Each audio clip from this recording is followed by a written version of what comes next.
안녕하세요. 안전한 투자로 편안한 노후 준비 중경투 TV입니다. 네, 9월 12일 일요일입니다. 비트코인 45,400달러, 이더리움 3,300달러, 비트코인 45,000달러 선에서 횡보 중이고 주말에는 다행히 하락세는 조금 주춤해졌습니다. 비트코인은 지난주 IMF 견제로 하락 이후 미국 주시장이 어떻게 흘러갈지만 바라보고 있는데 9월은 역사적으로 저조한 달이고요. 하지만 9월 21일 FOMC 연준 미팅을 앞두고 있고 9월 20일 회의 이후 9월 23일 정도 테이퍼링 발표 가능성이 높다고 월스트리트 뉴스 났습니다. 패드에 공식적으로 방문하는 월스트리트 기자가 언급한 것으로 9월 23일 테이퍼링 한다고 이야기할 가능성 높다고 합니다. 11월부터 채권 매입량 줄인다고 하고요. 9월 23일 테이퍼링 한다고 파월 의장이 만약 이야기를 한다면 코인이나 주시장 충격은 재차 올 듯하고 기관들은 비트코인, 이더리움, 에이다 추가 매수할 수 있는 기회 또 나오는 거죠. 그리고 10월 코일 불장 되돌아온다면 다시 고점에 매도할 가능성 높고요. 9월 23일 테이퍼링 언급으로 얼마나 충격이 크냐가 우리가 손절 라인 잡는데 중요한 포인트가 될 듯합니다. 오늘 에이다 14% 급등한 것처럼 최근같이 거래량이 낮아진 코인 시장에서는 기관들, 개인들에게 점점 추가 매수할 수 있는 시간을 안 주고 가격이 급등을 하죠. 에이다 2.7달러 플러스 14% 상승을 했는데 에이다 하드포크 전 재반등이 다시 왔고 중경투TV는 에이다 이번에 가격 하락 왔을 때부터 추가 매수해야 된다 강조를 드렸죠. 에이다 뿐만 아니라 리플, 도지, 이더리움 클래식도 세력들이 먼저 정보를 알고 있기 때문에 쉽게 저점에 먼저 매수하고 에이다처럼 급등을 시키는 구조이고요. 9월 14일 인플레이션율 발표나 22일 FOMC 미팅 전후로 유동성 공포가 시작되고 변동성은 어느 정도 커지겠지만 테이퍼링이나 인플레이션은 5월부터 이슈화되었고 시장도 어느 정도 충격을 예상하고 있기 때문에 오히려 이번 9월 7일처럼 롱 포지션이 청산되었듯이 숏 포지션 또 청산이 될 수 있습니다. 7월에는 비트코인 아마존 루머가 있었고 대량 숏을 쳤지만 오히려 기관들이 재진영하면서 코인 가격이 급등을 했었죠. 기관들이 코인 8월 투자 이후 계속해서 모아나가고 알트코인까지 추가하기 때문에 단기에 너무 크게 걱정을 하는 것은 기우다 보이고요. 9월 7일 선물 청산 이후에 중국 OK 거래소 선물 미결제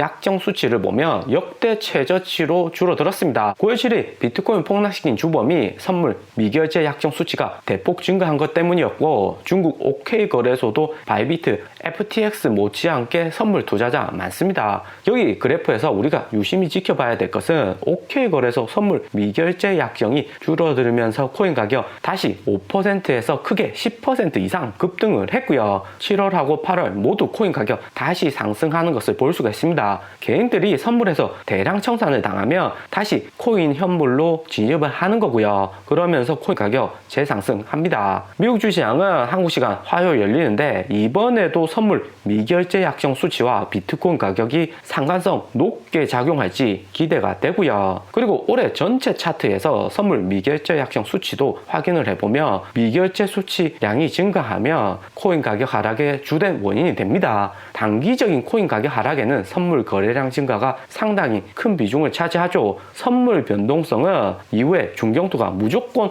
중경투TV에서 꾸준히 체크해서 거시경제 리스크하고 선물 경제 리스크도 같이 분석해서 소실 최소화 시켜드리고요. 그리고 최신 고래들 코인 매수 그래프를 보면 이번 단기 조정에서 코인을 대량 담은 것을 볼 수가 있습니다. 재하락에 꾸준히 담고 있고 올해 1월과 2월하고 비슷한 수치를 보여주고요. 하지만 1월의 경우 고래들이 대량 매수하고도 코인 가격이 재하락하는 모습을 보였는데 개인들이 많이 판 것도 있겠고 1월 말 주식시장이 10년물 국채금리 2% 이상 상승하면서 매우 불안정한 것이 큰 요인이 되었습니다. 하지만 결론적으로는 모두 상승을 했습니다. 고래들이 저점에서 대량 매수해서 가격이 상승한 것도 있겠지만 고래들은 한 번 매수를 하면 단기에 대량 매도는 안 하기 때문에 시장이 물량이 적고 가격이 당연히 상승하는 구조이기 때문이죠. 그리고 에이다 코인 하드포크 하루 남았습니다.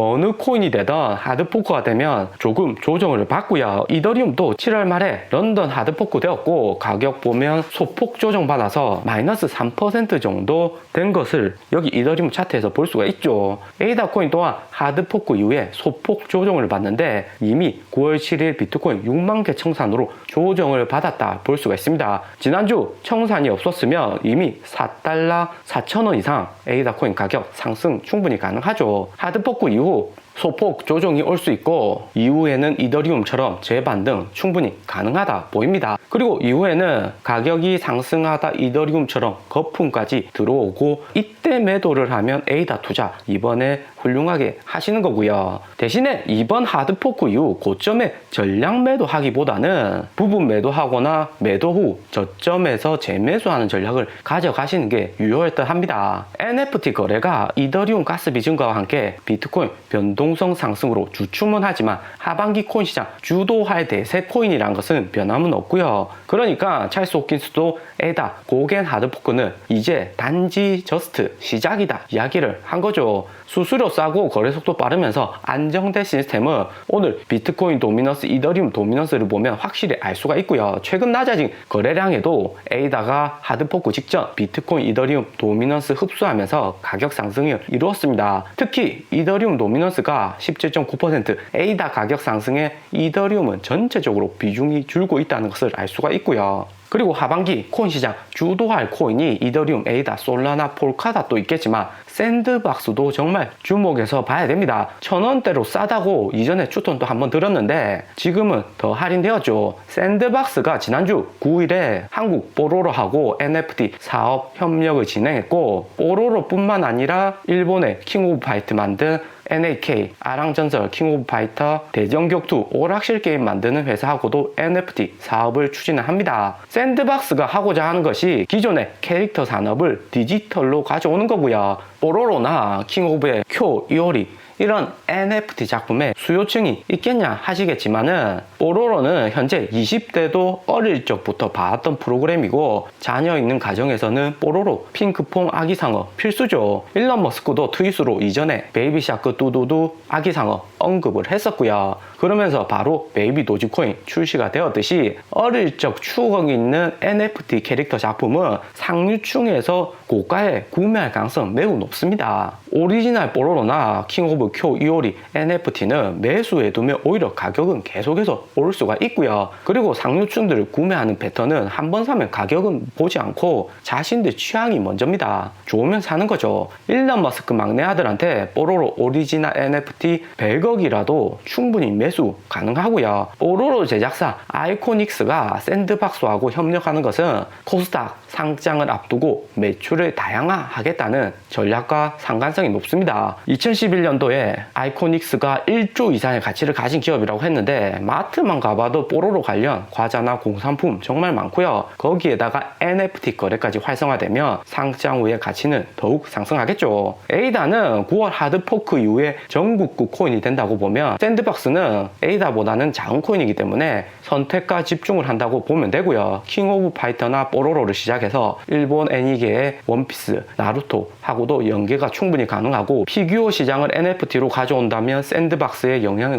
더 넓어질 수가 있습니다. 특히 원피스 피규어 여기 사진 보면 싼 것은 몇만원 하지만 희귀하고 한정판은 수백 수천만원 하는 것도 많고요. 대신에 사진에서 보듯이 피규어 좋아하는 매니아층에서는 피규어 보관하는 것이 정말 문제죠. 집이 넓으면 진열대 만들지만 대부분 키덜트들이 이 비싼 작품들을 한 곳에 이렇게 모아두는 경우가 많습니다. 그런데 이런 작품을 NFT로 구매 가능하게 된다면 가치는 경매를 통해서 계속해서 증가를 합니다. 30, 40대 키덜트 형님들 현금도 많고 보관 상태만 양호하며 가격도 오르는 피규어 구매 많이 하고요. 피규어 시장 규모만 한국에서 1조 이상입니다. 개인적으로 원피스 보시는 분들 잘 아시겠지만 원피스 만화 초반부에 루피 주인공 구하려고 사왕 상크스 팔 잘린 부분 감동이죠. 이것 때문에 저도 20년째 원피스 보고 있고 아직도 안 끝나죠. 일본 일본 만화 시장은 글로벌에서 크다고 알려져 있고 260만 달러 규모입니다. 미국, 독일, 프랑스, 영국, 한국까지 하면 6천만 달러 이상이고요. 코인베이스도 8월에 일본 진출한 것이 적극적으로 NFT 코인 육성하려는 전략과 관계가 있습니다. 샌드박스 이번에 뽀로로에 이어서 원피스하고 협력을 한다면 가격 상승 폭발적으로 상승 가능하고요. 대신에 현재 비트코인 가격이 어느 정도 자리를 잡아야 상승이 가능하니까 매수를 하시더라도 한 번에 올인하지 말고 분할로 매수해야 된다는 거 중요하죠.